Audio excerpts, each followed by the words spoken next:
Mobile میں مردوں کو عذاب دیا جاتا ہے۔ بھائی موبائل میں عذاب دیا جاتا ہے۔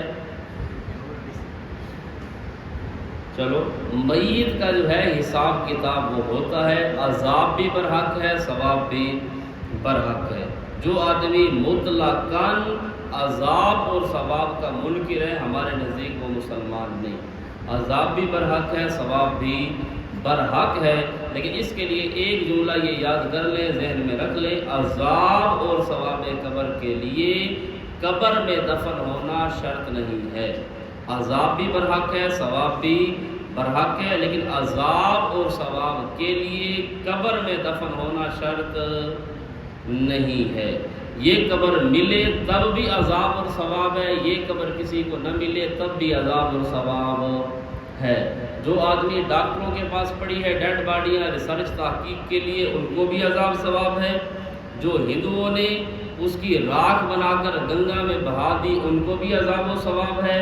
جو آدمی نہانے کے لیے گیا، دریا میں گیا، سمندر میں گیا، وہاں پر وہ غرق ہو گیا، مچھلیوں نے اس کو کھا لیا، اب مچھلی نے بندے کو کھایا، اب اس مچھلی کو آگے مولوی صاحب نے کھایا، پھر مولوی صاحب کو آگے کسی کتے نے کھایا، اس کتے کو پھر کسی شیر نے کھایا، اب اس کو عذاب اور ثواب ہے کہ نہیں ہے؟ کہاں ہوگا؟ مچھلی کے پیٹ میں۔ مچھلی کے پیٹ میں اگر عذاب و آگ لگے تو مچھلی آپ کھا لیں گے؟ اب بھائی وہ مچھلی کے پیٹ میں چلا جائے تب بھی عذاب اور ثواب ہے، وہ اب مچھلی پھر مولوی کے پیٹ میں چلی جائے تو مولوی کے پیٹ میں عذاب ہوگا۔ مولوی کھاتے ہیں نا مچھلی، اب مچھلی کیا پتہ کتنے بندے رگڑ کر آئی ہوگی جو آپ مچھلی کھا رہے ہوتے ہیں، تو بندہ کھا جائے، بندے کو کتا کھا جائے، کتے کو پھر شیر کھا جائے، عذاب اور ثواب ہے، لیکن قبر میں دفن ہونا شرط نہیں ہے۔ 1,24,000 کم و بیش پیغمبر گزرے، ان کی امتوں کی اکثر کی قبریں نہیں بنی، ان کی اکثر کی قبریں نہیں بنی، تو کیا کہیں گے وہ عذاب قبر سے بچ گئے؟ بھائی عذاب اور ثواب قبر کے لیے اس قبر میں دفن ہونا شرط نہیں ہے۔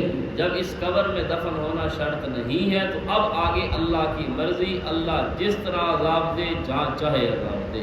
اب اس بارے میں اہل سنت والجماعت کے مذاہب ہیں، لیکن اتنی بات یقینی ہے کہ جو مر گیا اس کی روح دوبارہ اس جسم میں قیامت تک نہیں آتی۔ جو آدمی مر گیا اس کا اس جسم کے ساتھ نیا تعلق تصرف نہیں بنتا۔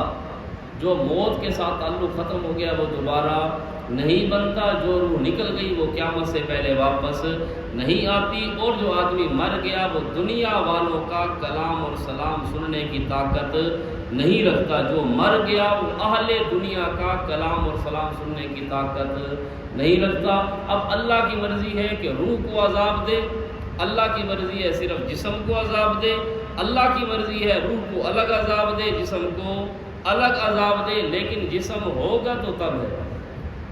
اس لیے عذاب اور ثواب قبر کے لیے جسم کا ہونا بھی ضروری نہیں، اس قبر کا ہونا بھی ضروری نہیں۔ اصل بہرحال جو زیادہ احوط قول ہے، جو قرین قیاس ہے، جو مقرون بالدلائل ہے، وہ یہی ہے کہ اصل عذاب اور ثواب وہ روح کے ساتھ ہے، اصل عذاب اور ثواب روح کے ساتھ ہے۔ بسا اوقات اللہ تعالیٰ اس جسم پر اس عذاب کے آثار مرتب کر دیتا ہے، بسا اوقات آثار مرتب کر دیتا ہے، نظر بھی آ جاتے ہیں، لیکن یاد رکھیے کہ یہ جو ویڈیو ہوتی ہے موبائل میں، قبر سے کوئی سانپ نکل کر گیا، بھائی ساون کا مہینہ ہے، مسجد میں سے سانپ نکلتے ہیں، مسجد میں عذاب ہے۔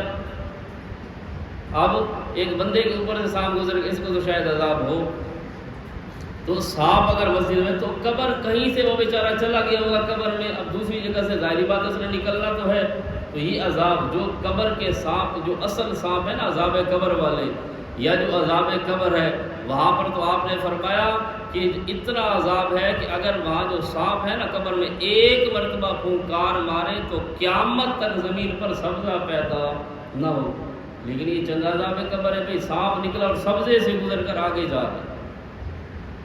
جو عذاب قبر والے سانپ ہیں وہ اتنے زہریلی ہیں کہ ایک مرتبہ زمین میں پھونکار مارے تو قیامت تک سبزہ پیدا نہ ہو، اور یہ جو سانپ قبروں سے نکل رہے ہیں، پھونکار بھی رہی ہے، تو سامنے سبزہ بھی پڑا ہے، تو معلوم ہوا کہ یہ وہ عذاب وہ نہیں ہے، تو کہیں سے چلا گیا، اچھا ہو سکتا ہے بعض اوقات اللہ نے بھیجا ہو، لیکن اس کو یہ کہنا کہ یہ عذاب قبر ہے۔ اچھا، عام بندے کی قبر سے سانپ نکلے تو کیا کہتے ہیں؟ عذاب قبر ہے۔ وہی سانپ اگر پیر کی قبر سے نکلے تو کہتے ہیں حضرت کو سلام کرنے آیا تھا۔